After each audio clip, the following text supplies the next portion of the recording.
This ain't just a channel, this is BBTV. This isn't about last night or what happened after dark. This is about the middle of the day moments where something small turns nuclear before you even finish your coffee. One sentence, one reaction, one emotional spark, and suddenly the whole situation is on fire. Welcome to Freak Out Friday on Ask a Bee, because this one didn't just escalate, it got out of hand real fast. A boss be rising, BBTV's igniting, turn the volume up, yeah, the whole world's invited, from the gravel road to the neon dream, she built an empire out of broken wings. Boss be rising, sky ain't even the ceiling, when she hits go live, everybody feels it.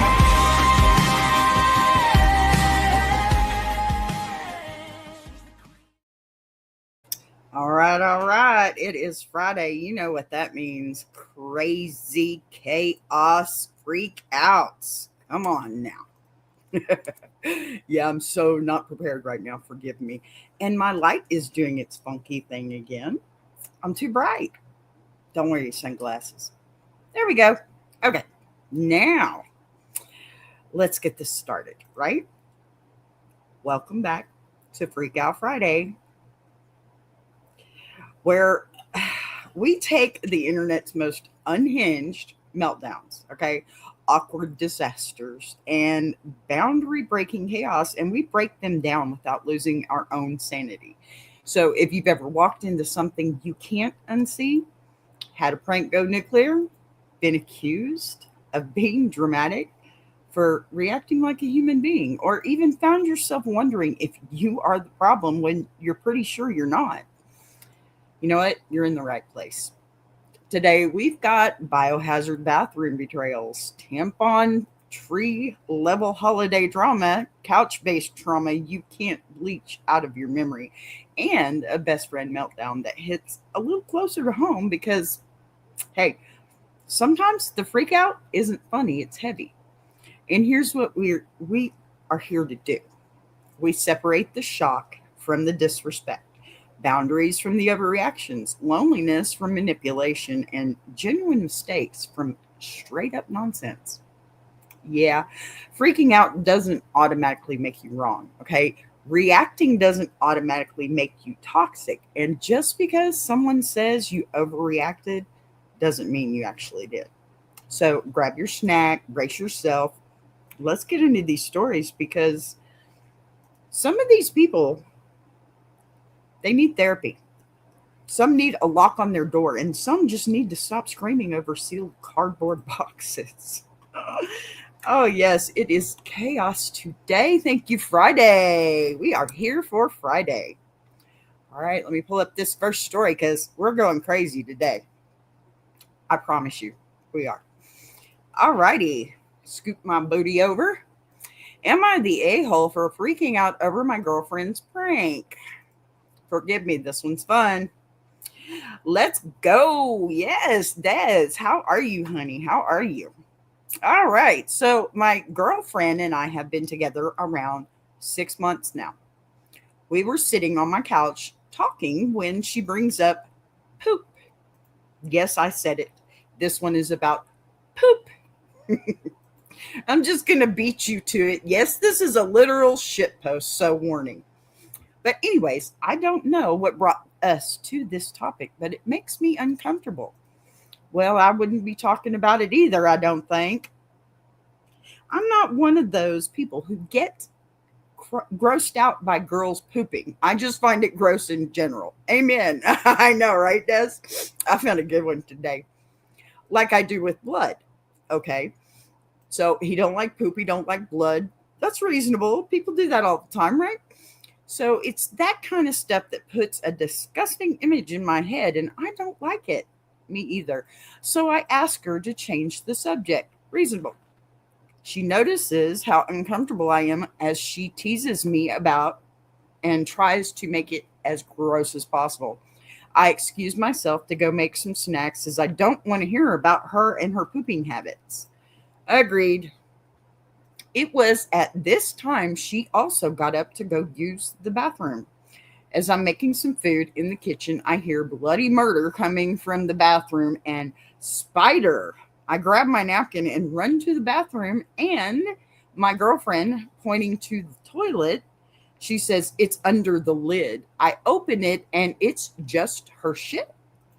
It smelled forking awful. Yes, I'm using forks still. I dropped the napkin and covered my mouth. It honestly felt like I was going to throw up as saliva started to foam in my mouth. Ew. I dry heaved for a couple of minutes. I don't know why my body reacted this badly to that stuff, but it does. She was laughing her ass off, so I told her to get the fork out. She was confused and said I was overreacting. Oh, no, no, you were not. Oh, my God. I told her she didn't respect my boundaries after clearly telling them to her and that it's best she just leave for tonight. She told me to take a damn joke and that she was going to go have fun elsewhere. After an hour of thinking, I'm starting to feel I blew this a bit out of proportion. So, am I the a-hole? No. I'm just going to put it out there now. No, probably not. Look, first of all, what in the biological warfare was that? You told her clearly that the topic made you uncomfortable and you set a boundary. You didn't shame her, okay? You should have, apparently, but you didn't insult her. You just said change the subject. That's reasonable. And instead of respecting that, she doubled down and teased you, escalated it, then staged a full horror scene screaming spider to trigger your panic response. So you would come running only to trick you into opening the toilet and discovering her literal fresh deposit, like some kind of twisted jump scare. That is not a harmless prank. That's disgusting as hell. Oh my gosh. Hi. Hello. Is that 88 Lemon KK? How are you? Happy to have you. All right. That is definitely not a harmless prank. Okay. That is deliberately weaponizing something she knew grossed you out. And I'm sorry, the fact that your body reacted physically with dry heaving isn't drama. That's a real involuntary response. So, no, you're not crazy for freaking out. You reacted to being lied to, is what you did. Set up and humiliated in about 30 seconds flat. Now, telling her to get out escalates things further, obviously. But the bigger issue is she ignored a clear boundary for a laugh. A gross laugh at that. Ew. And if her idea of humor is pushing your discomfort to the extreme just to see you squirm, that's not about poop, my friend. That's about respect, and that's about conversation you actually need to have. A newer one, like, no, don't do it or we're done, you know? You can set ultimatums when you have already set a boundary and then turned around and that boundary was violated in a gross way. Oh my God. All right, y'all know how I do. I got some comments, and these are fun. Now, the first commenter. Yes. This is straight up foul and mean. Poop stuff aside, the original poster, you are not the asshole.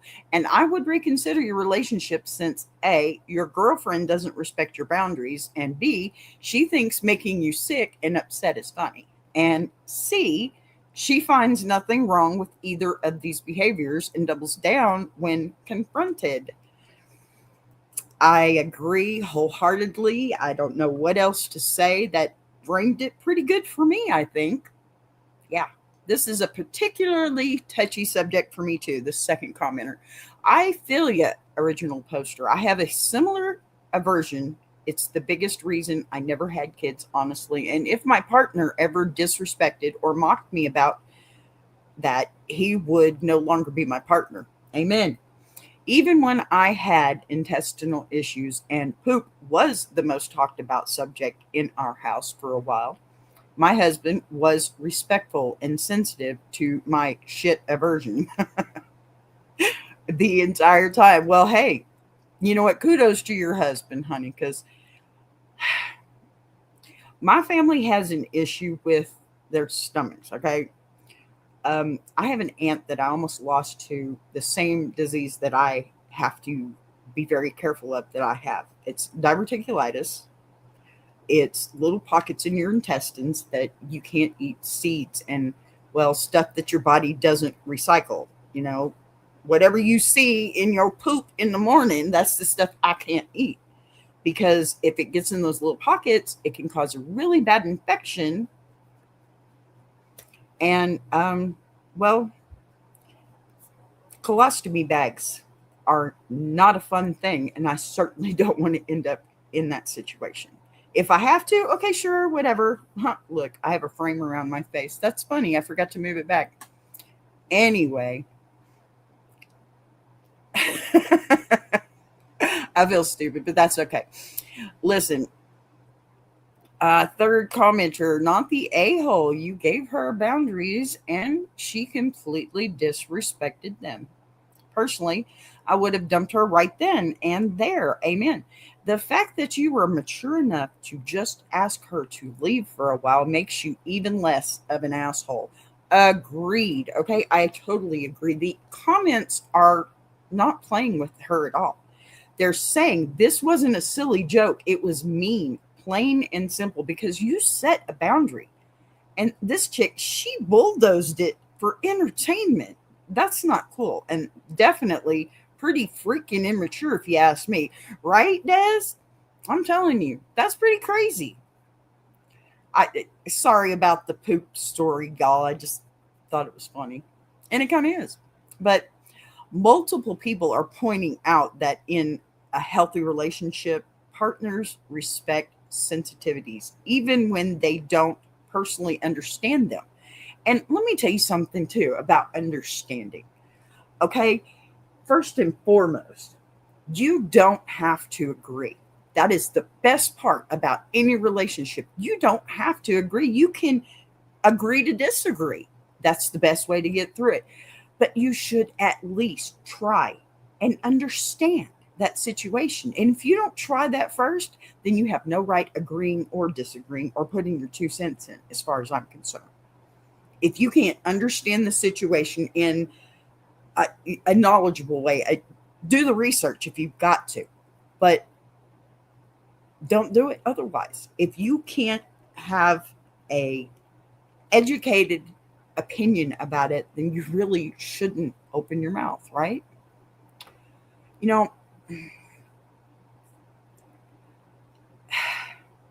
People don't mock you, okay? They don't escalate things that they do, and they definitely don't double down after seeing a physical reaction. That's the part for me. Even though she knew that was a problem, she did this anyway. And once she realized that, it was making you sick, she was still laughing about it. That's pretty, pardon the pun, but that's rather shitty, don't you think? No, don't pardon the pun. That was good. But still, I mean, the strongest voices, okay, are basically saying you showed restraint by just asking her to leave instead of ending it on the spot. And I'm sorry, but I would have ended it. Let me tell you another little story real quick. I had this rogue hair I just pulled out because it won't stay out of my way. Hopefully it's one of the gray ones. Anyway, my mother, as I grew up, taught me that was something pooping, all that goes in the bathroom and stays in the bathroom. And you know what? There's air freshener in there. Don't bring it out with you, right? So I grew up that way. My grandmother was the same way. I had time with the both of them. And when I raised my children, of course, my boys didn't really give a fork, right? But my daughter understood because she still had my mother and unfortunately me, because yeah, that's embarrassing stuff. You don't do that. I get embarrassed at everything, but you don't do that in the living room while there's your whole family around you or something like that, right? So my daughter had never heard me fart. Okay. I hate that word. She never heard me. And as far as she was concerned, I didn't do that. So she went to her grandmother's for a couple of weeks in Louisiana for a vacation. Just her. The kids, they switched out just one at a time, so there was equal time. I'm going off on a tangent here, sorry. The point I'm trying to make, she was there, sitting in the floor, watching TV, her grandmother sitting behind her. And she thought her grandmother was asleep because she was kind of laying on the couch. And my mother-in-law, she wasn't old or anything. She did have health complications, stuff like that. So usually she'd look back and she was still asleep or something. Wasn't paying attention to her because she's playing on her phone, whatever. Here's the thing though, okay? My daughter is sitting in the front watching these cartoons and she lets one go. And she turns around as gingerly and as cautiously as possible. And I'm giving you the story my mother-in-law gave me. And she looks at her grandmother and she just has this look on her face like she's about to get in trouble. Now, mind you, no, I never got onto my children for farting in front of me, okay? I did try to explain that those things are natural. It's just not something I do in front of people. I thought a double-headed bee. Yeah, I mean, two heads are better than one, right? Nice to see you, Chuck Black. Welcome in. So, listen. Here's the thing. She looks up at my mother-in-law, okay, with this face. And my mother-in-law says to her, "It's okay, honey. What's wrong?" Because she looks like she's about to cry. She said, "I'm sorry." She says, "It's okay. Everybody does it." And then she starts bawling and she tells my mother-in-law, not my mama. So, a hen dirt dauber, huh? Chuck, be nice or you'll have to leave. Thank you. Anyway, before I was so rudely interrupted, the funny thing about this is that my mother-in-law called me immediately because she couldn't get my child to calm down. Okay, people live in different times with different things that go on, right? So, I don't know. I just find that kind of funny that, you have boundaries and sometimes, oh, well, thank you then, Chuck, if that's true. I don't know much about dirt daubers. I guess my thing is bumblebees. I like bumblebees. They didn't turn out like bumblebees, but they look pretty good. Thanks for the compliment. I appreciate it. Okay. Now, I think the consensus is clear. This isn't about being grossed out. It's about respect. And she failed that test so hard, right? All right, we're going to get up this second story I have for you. I have 4 short ones. I think the 4 is doing good because it gives me a little chance to talk about all that we just read, right? Because believe me, I got to talk about this stuff. That's why I do it. All right, here we go. Am I the a-hole for telling my sister-in-law she can leave Christmas dinner when she freaked out over tampons? I love my child. I love my child. Don't forget, she does that. Whose log chain got drowned? Drowned? Log chain. What is a log chain? I don't understand. Log chain. What's that? And drowned? How old are you, honey? Drowned. Okay.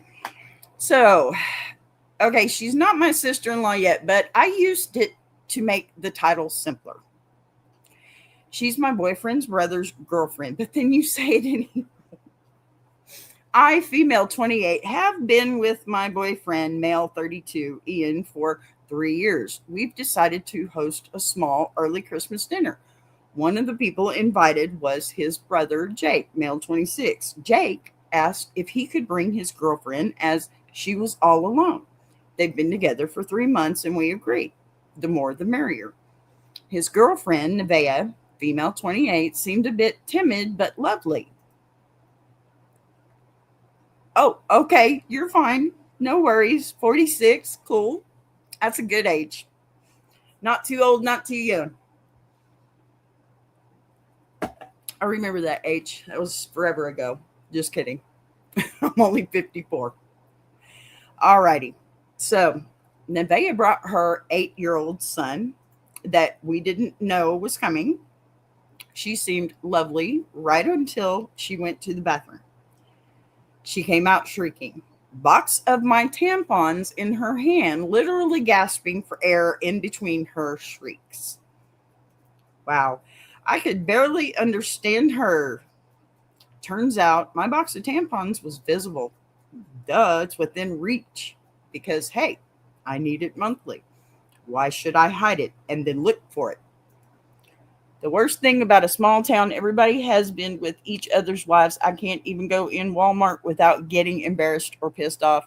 You know, I guess I can understand that. I don't live in a small town anymore, but I can understand that. So she was going off about being disgusting. How could I be so shameless to have this in front of a child and other men and so on? I looked at her in disbelief. I couldn't believe she made a scene about a box of tampons. Has she never been in a shop? Anyway, I told her that my tampons stay where they are, but if she's so pressed, she can leave and go home where no tampons are present. Ooh, she turned red, quite literally. Her face was bright pink. Huffing and puffing, she dressed her kid and told Jake to drive her home, which he did. Jake didn't come back, but he called from her house, telling Ian that I was the asshole. I am surprised to hear that Ian, my boyfriend, agreed with him. I thought he would be on my side. We were about to argue, but I decided it wasn't worth it and went to my office to cool down and think this through. Am I the asshole for telling her to leave?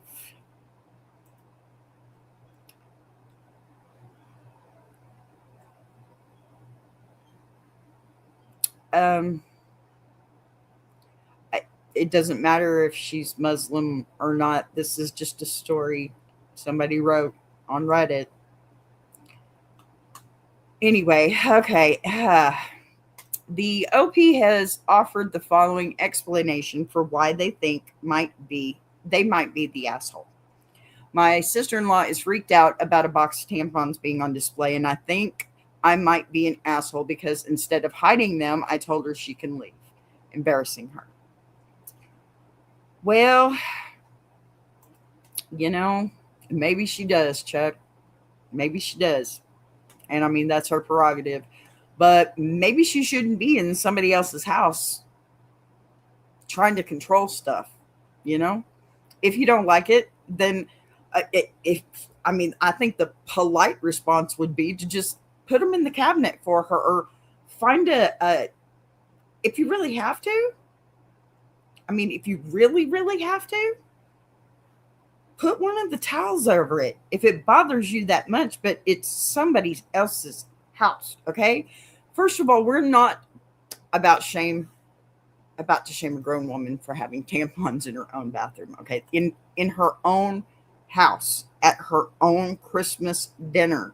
That is not scandalous. That is biology. And if Nevaeh can walk into a grocery store without fainting in aisle 5, then you know what? She can survive seeing a box on a counter.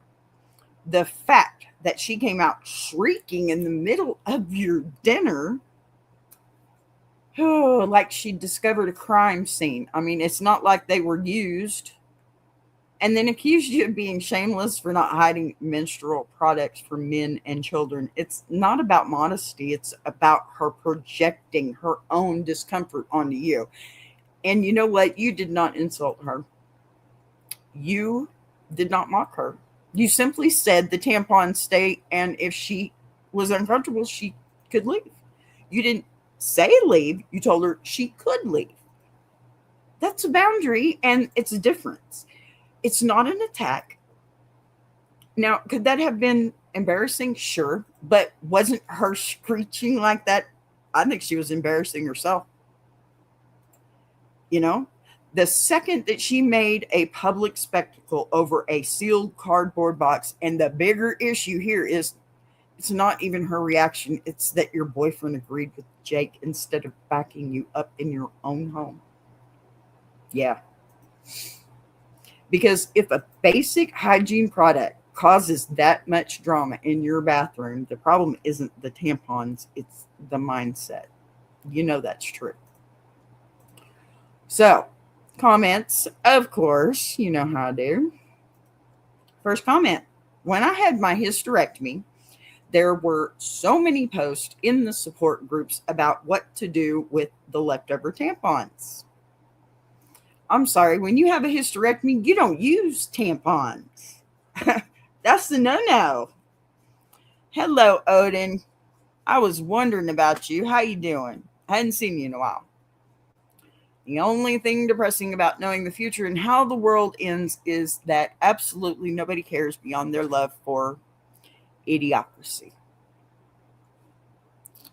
You know, Odin, that sounds like something God would say. All right. My favorite was the tampon angels. They could be hung everywhere. And she gave you a link. Okay, so the second commenter, oh my God, invite her to next year's Christmas and have a whole freaking tree done up with tampon ornaments. Amen, sis. Petty revenge. I love it. Oh, the original poster is not the a-hole. Half the world's population uses menstrual products for a very long period of time, or their lives. Did you see a third commenter? Pardon me. Mediocrity, huh? Well, maybe. I don't know nothing about that. I'm just over here reading stories and giving opinions. You're welcome to give your opinions as well about anything you wish. You talk about anything you want to, but I'm going to read my story. So, did you see the tampon snowman earrings? Should make her a pair as a gift. You know what? Guess what? I got something for you. Because, yeah, I had to go to the link. You know I had to go to the link. Come on, guys. Look at this. Yeah, it's a thing. It's a freaking thing. I'm serious. It's a freaking thing. That is a tampon angel on a Christmas tree. There's popcorn. That's a freaking thing. Please tell me who in Christmas's name makes an angel out of a tampon and hangs it on their tree next to the popcorn string that their kids probably made.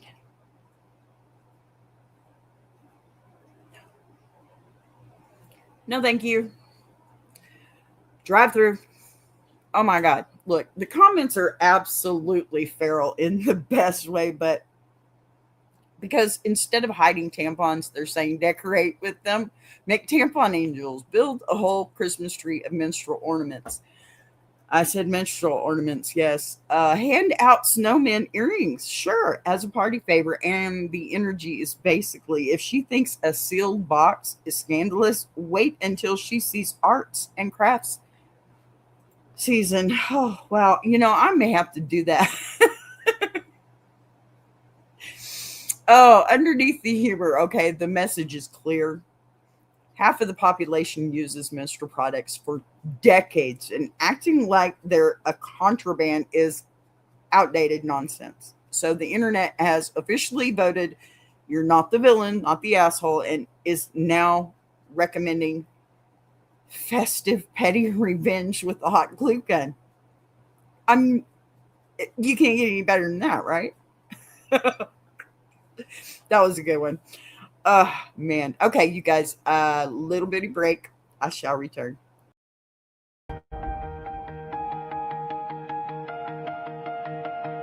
She came from the quiet storms, built a fire from the ground, turned a whisper to a warning.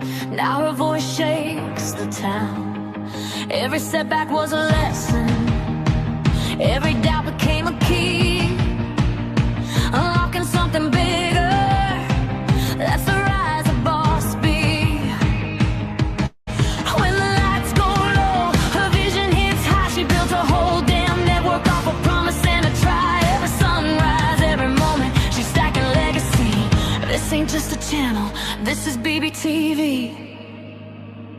A boss be rising, BBTV's igniting. Turn the volume up, yeah, the whole world's invited. From the gravel roads to the neon dreams, she built an empire out of broken wings. Boss be rising, sky ain't even the ceiling. When she hits go live, everybody feels it.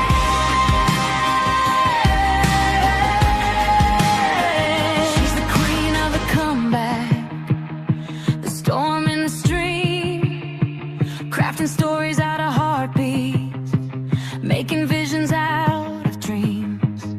Got thunder in the hustle, got a voice that cuts clean. Every mic she touches turns the power unseen. So let further spin the numbers, let the views rise slow or fast. Boss beat doesn't measure wins by echoes of the past. This moment is a pivot, this season's history. Bow down to the founder of the BBTV dynasty. Boss be rising, BBTV's igniting. Turn the volume up, yeah, the whole world's invited. From the gravel roads to the neon dreams, she built an empire out of broken wings. Boss be rising, sky ain't even the ceiling. When she hits go live, everybody feels it.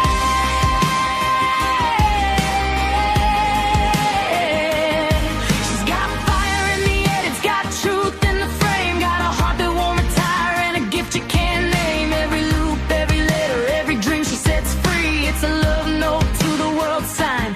Boss beat. And the world keeps watching as the numbers climb, but she's counting all the moments, not the dollar signs. From the late night grind to the daylight scene, she's building something bigger than the algorithm's dream. Boss be rising, BBTV shining. Her story's rewriting, a legacy in real time. Boss be rising, BBTV's igniting. Turn the volume up, yeah, the whole world's invited. From the gravel roads to the neon dreams, she built an empire out of broken wings. Boss be rising, sky ain't even the ceiling. When she hits go live, everybody feels it.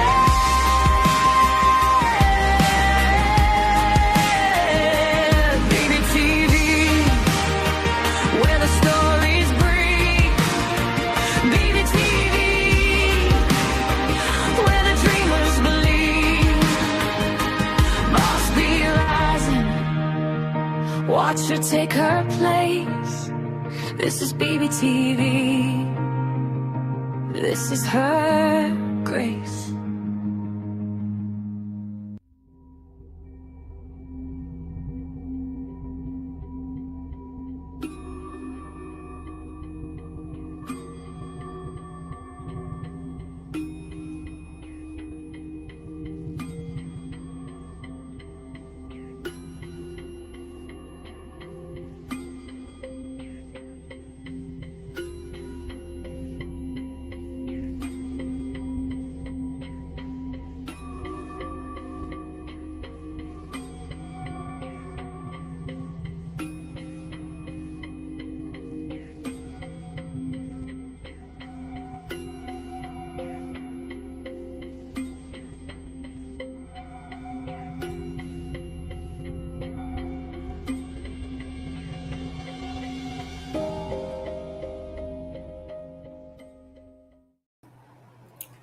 All right, we are back with another story.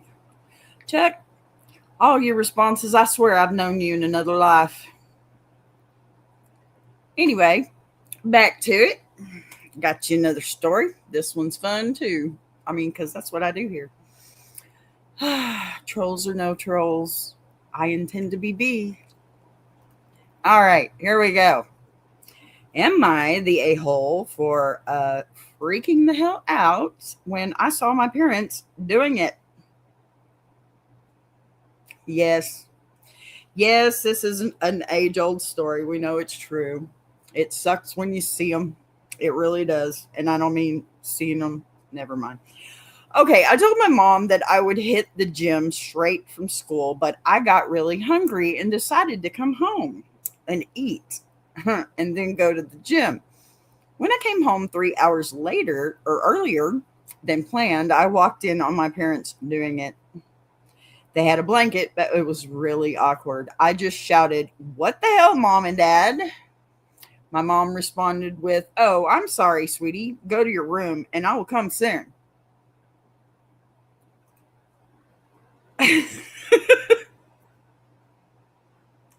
She came into my room to tell me that I should always let her know if I changed my schedule and that it was rude to freak out. I should have apparently just gone to my room and pretended that nothing happened. Edit. They were doing it in the living room on the couch. Okay, parents. I mean, if you're going to do that, you need to make sure he's gone for the weekend, right? Look, first of all, nobody is calmly backing out of a room after accidentally walking into their parents going full National Geographic on the living room couch, right? Absolutely not. You are a human being, not a ninja. Well, you could be a ninja, I guess.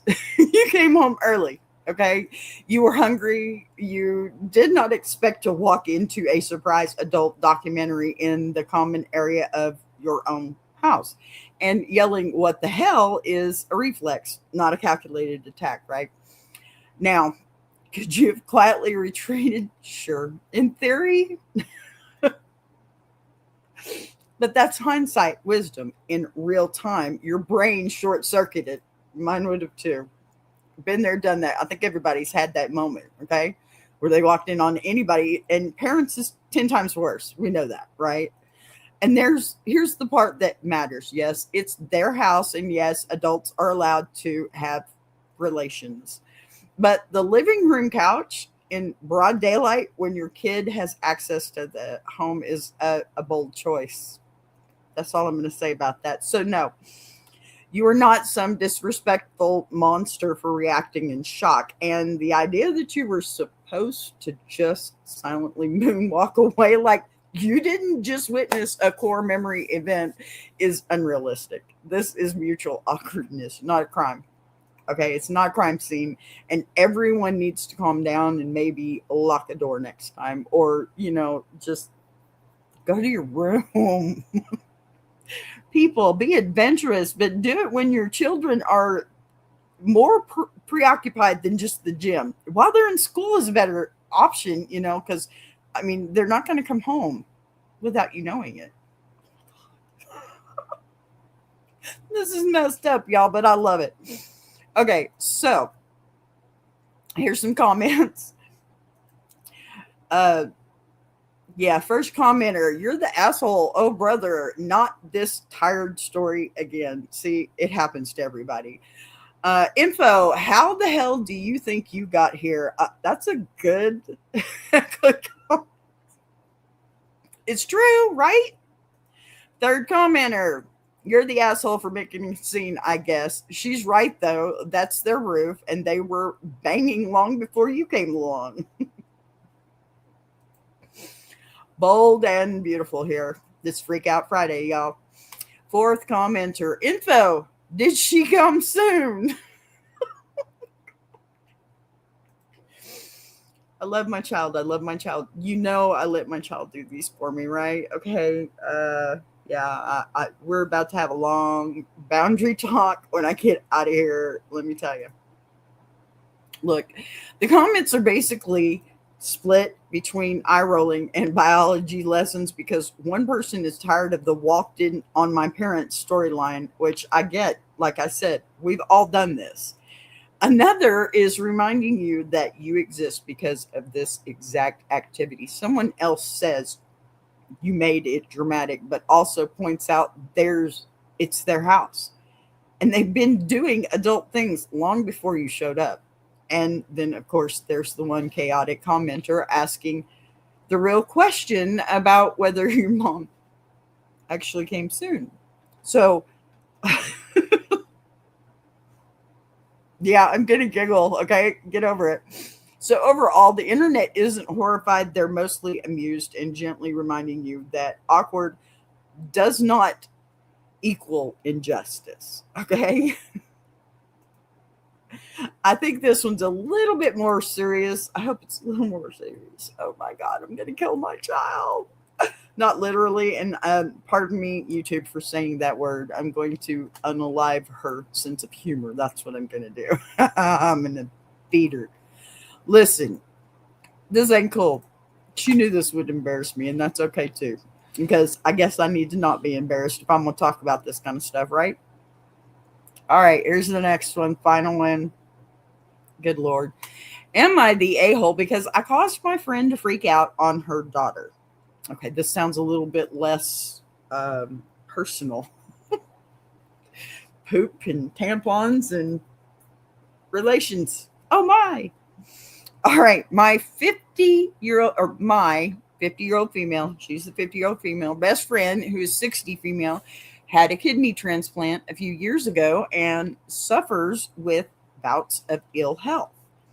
She has lost two adult daughters who live, she has two adult daughters who live about 10 minutes away from her, while I live about an hour and a half away in a different town.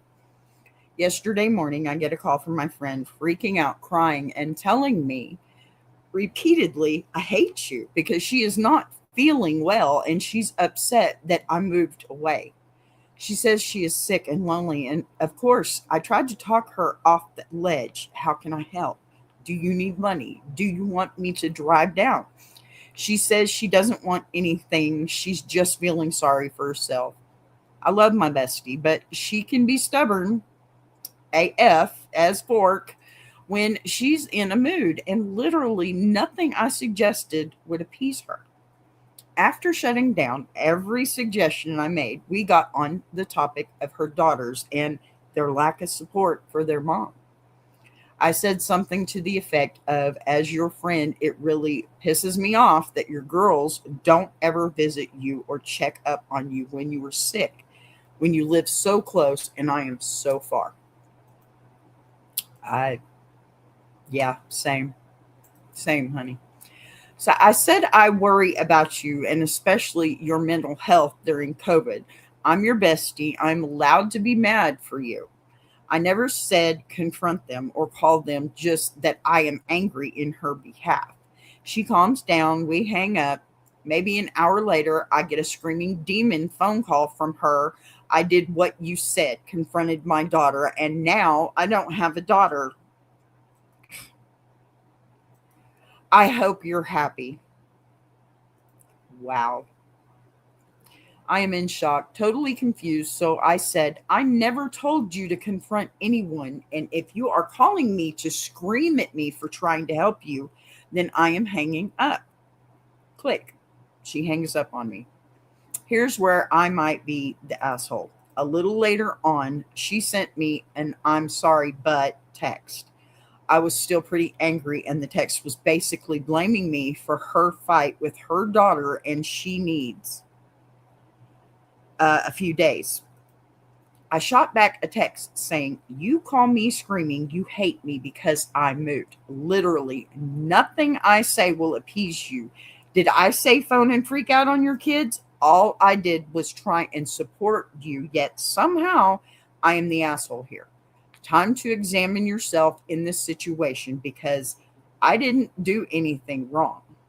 Her next text was, I alienated everyone I care about today and I take full responsibility. I haven't responded to her text. Does that make me an asshole? No. You didn't cause anything. This is a 60-year-old woman in a health scare, spiraling, looking for somewhere to put her pain. And unfortunately, you were the closest emotional target in that moment. Because first, she calls you crying and saying she hates you for moving, which is not logic. That's loneliness talking. Then you do what a real friend does. You offer solutions, you offer help, you offer presence. And when none of that sticks, you validate her anger about her daughters not checking in, which is normal friend behavior. I have to tell you, I have a friend that she's my best friend, and I've known her for a while now. And well, honestly, there were times where I didn't think that her husband was that good to her, but I was wrong. And I'm thankful I was wrong. So, in a situation like this, I think you should just be thankful that, you're wrong and maybe not react. Isn't that what I always say? So, you know, you didn't script a conversation or confrontation, did you? You said you were allowed to be mad on her behalf. And she took that energy and acted on it impulsively. Then, when it blew up in her face, she needed someone to blame. So she circled back to you. But here's the key, okay? Adults are responsible for their own reactions, especially when they pick up the phone and start a fight. You don't call somebody and say, I hate you, okay? For no reason. Yep, got you, Des. For no reason, though. You don't call somebody and start yelling that you hate them. They had better opportunities in a different place, and that's what they did. You should be happy that they're doing what they wanted to do. And I'm sorry if your health is bad, but honey, it's nobody else's fault. And your children should be there taking care of you. You didn't cause a confrontation. You didn't alienate her daughter or anyone else. You didn't press the dial. And the fact that she later admitted she alienated everyone and took responsibility tells me she knows that too. So, no, you're not the asshole. I don't think there's really an asshole here. No assholes. You set a boundary after being screamed at twice in one day. You are a friend, not a shock absorber for someone else's emotional dysregulation, I guess. I got a few comments on this one too. First comment, not the a-hole. She is using you as an emotional punching bag, and that is not okay. That is exactly what I mean. It's not your fault that she has limited support from her own family. Has she always been like this? Was she always clingy as a friend when you lived in close proximity? If so, stay away from that toxicity. Amen. The OP responded, she hasn't always been like this. Usually she's a really good person. You are right. I do feel like an emotional punching bag through maybe because I am her bestie and she figures I can take it. I am torn. I love her and I know she is lonely, but she refuses to do anything about it. And I feel guilty because if I cut her off, then she really will have nobody. That's a big place to be, isn't it? So the commenter responded, I see. Probably this year is not a good year for your bestie. She lost her close friend, her health, not the best place. Her own daughter rarely checked up with her, and probably suffering from stress associated with the pandemic. However, she should not be transferring all her anger and frustration towards you. Amen.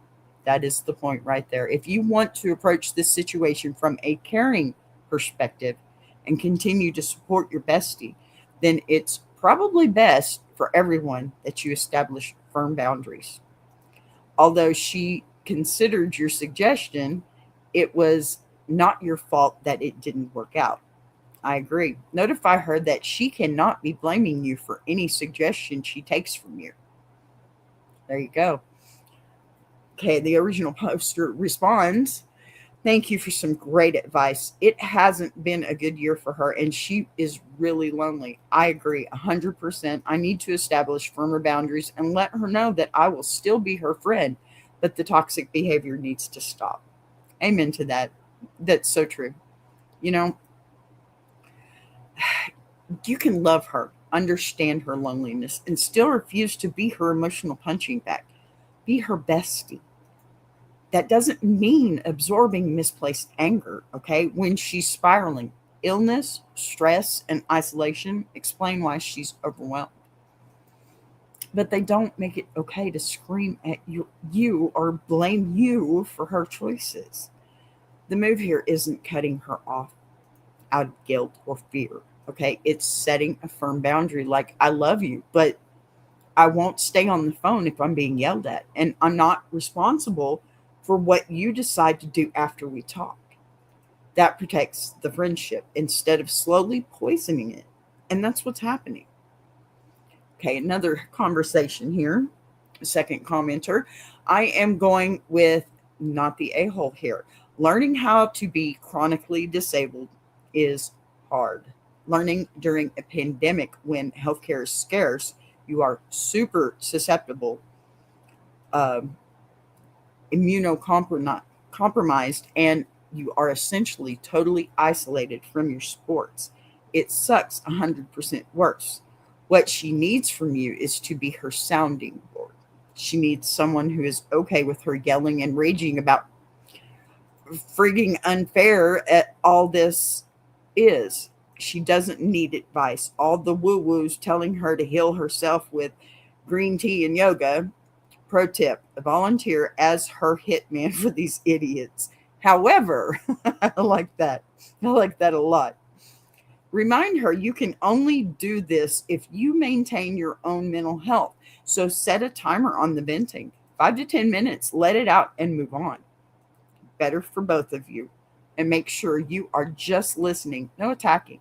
She knows you are also frustrated with her daughters, but she's the only one allowed to say out loud when they suck. And the original poster, at least understand others' perspectives. Amen. There you go, Des. Exactly. Exactly. So the original poster responded, love this response and thanks. I haven't as of yet contacted her, trying to give her some space. Next time we speak, I will apologize for mentioning the girls, and I will in the future keep my trap shut with regards to them. I will also set a clear boundary about toxic behavior directed at me that is not okay to scream at me that you hate me. Good, good, good. I will also do my best to let her vent, but not rant at me about things I have no control over, and I will attempt to try and be a better listener. And the commenter responded one last time. I did misread and saw she's been dealing with this a few years, but it's still harder with COVID. True. Basically, just reassure her it's totally okay to vent, but set a couple of gentle boundaries. But still, to err is human. Amen. Amen. And she's being human, and if you want to keep her your bestie, honey, you're going to have to compromise in that situation. Maybe tell her, yeah, don't holler at me telling me you hate me. But, I'm upset and this is why. That's the better way to get on the phone. She moved because it's her life. You can't be pissed about that, right? Compassion absolutely matters here. And yes, being chronically ill and isolated during the pandemic is brutal. We all know how that went. But being someone's sounding board does not mean being their emotional casualty. You can let her vent. You can validate that it's unfair and exhausting, but you are not required to absorb screaming or I hate you as part of the deal. The healthiest version of this advice is simple. Listen without fixing. Avoid piling on about her daughters. It's not your business. And set a clear boundary that you'll stay for venting. Not verbal crossfire that keeps you supportive without sacrificing your own mental health, which is the only way this friendship survives long term. And forgive me, my dog may bark any second now. He's over there wanting out the door, and I'm not doing that just yet. I'm not done. Otto, go lay down. No. All right, so that was Freak Out Friday, and you know what? If today proved anything, it's this. Not every freak out is created equal. Sometimes it's a reflex. Sometimes it's a boundary being bulldozed. Sometimes it's loneliness spilling over. And you know what? sometimes it's just wildly unnecessary chaos in a shared living room. The real takeaway here isn't never react, it's know why you're reacting before you react. Shock happens, embarrassment happens, loneliness happens, but repeated disrespect, that's where we draw the line. If you're going to vent, vent. If you're going to joke, make sure it's funny for everyone. If you're going to set boundaries, stand on them calmly. And if you walk into something you can't unsee, maybe not next time. But also, maybe lock the door if you're the one on the couch. Drop in the comments which story you had you yelling at your screen the loudest. Okay, and as always, remember, we don't panic, we process. We don't absorb nonsense, we address it. And we definitely don't decorate for Christmas with tampons. Y'all, please. I'm serious. Unless we're being petty. Look at this. Do you see this? That's crazy. That's just crazy. Sometimes flatulence, yes. And sometimes tampons on Christmas trees. No, I don't think so. That is crazy talk, y'all. Listen, I will see you next time. Don't forget my little promos. Very human. Yes, you're right. Yeah, you like that one? Did you like the story about my daughter? Because that was funny. I love sharing that story. She hates it, of course, but I love it. All right, I'm out of here, guys. It's my hour. I just want y'all to know I love you. Thank you so much for being here. We are moving on up, and things are going so well. I'm so happy with all my little partner sites that I've been helping out or helping me. You know, Tuber Chat is absolutely amazing, and I still think you need to get over there and see. And the Iron Sharpening Iron Universe, I am just one of many galaxies in this universe, okay? And we are bringing in more. We want you to, so come see us. I love you guys. Y'all please take care today. And Des, get out of the heat, man. It's hot already. Love you. I want to take a minute to shout out Tuber Chat. If you're a creator who's tired of surface level advice, yet says, and actually wants to understand how YouTube works, that's the space. It's real conversations with real creators who are in the trenches building channels, testing ideas. No posturing, no gatekeeping, no fake guru energy, just people sharing what's working, what isn't, and why. If you're serious about growing, learning, and not doing this alone, check out Tuber Chat. The link is in the description. If you're enjoying this show, subscribing is the easiest way to support what's being built here on BBTV.